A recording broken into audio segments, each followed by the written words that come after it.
তুই মাছের এই পিছলি কি লিগে? তুই জানোস না আমি পেড়ি খাই? হ্যাঁ, আরেকদিন যদি এই পেড়ি তোরে খাইতে দেখছি ধরে মুড়ো করে দিলাম। আমি তোমার বাপের কাছ থেকে তোমারে চাইয়া পোলার বউ বানায় বাড়িতে আনছি, কিন্তু দেখো তোমারে শান্তি দিতে পারতাছি না। বলে ডান্স শিখছস? দেয়া তো আমার একটু নাচা, দেয়া তো দেখা। তুমি আমার প্রতি চাইতাছো কেন? তুই আমার ঘরের বউ না? তো তুই আমার নামে বাইরের মানুষের কাছে বিচার দিছস কি লিগা? আমি তো কারো কাছে তোমার নামে বিচার দেই নাই। তুই রাজুরে কস নাই আমার জানি হাউজিতে না নিয়ে যায়? তুই কি চাস? তোর কথায় আমি উঠবস করুম? তুমি এখানে স্বপ্ন দেখতেছি না তো আমি?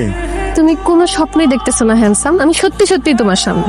আমি তোমারে দেখতে আইছি, 2 দিনের ছুটি নিছি তো, আর বাড়িতে মাটা অনেক অসুস্থ।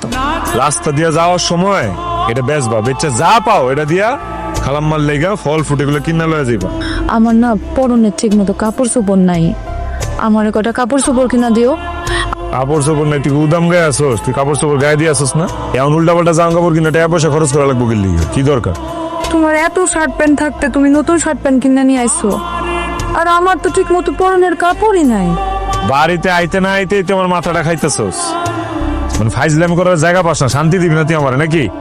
যে পোলা আমাকে কোনো দায়িত্ব নিতে পারে না, ওর এই বাড়িতে থাকার কোনো অধিকারই নেই, কোনো দরকার নেই তোরে, তুই যা। আসাইলা আমি এই বাড়িতে থাকুম না? হ্যাঁ, এই বাড়ি কি তোমার? এই বাড়ি আমার বাপের, বাইরে তোমরা বাইরে বা, এই বাড়ি আমার। কি হইতেছে উড়ানে? বিচার সালিশ বইছে নাকি আবার? তোমার সাথে কিন্তু আমার এটা কথা ছিল না। আমার মাইয়া যে অসুস্থ, তুমি সবকিছু যাই না শুই নাই, আমার মাইয়ার দায়িত্বটা নিতে চাইছিলা বইলাই আমার মাইয়ারে আমি তোমার লগে বিয়া দিছিলাম। তা আপনার মাইয়ার দায়িত্ব কি লই নাই? জিগান আপনার মাইয়ারে। অনিসো, আরে এইটারে দায়িত্ব নেওয়া বলে না, দায়িত্বটা যদি তুমি সঠিকভাবে পালন করতা তাহলে এই যে আমার মাইয়া শ্বাসকষ্টের রুগীটারে তুমি বাজারে ইনহেলার আনতে পাঠাইতা না।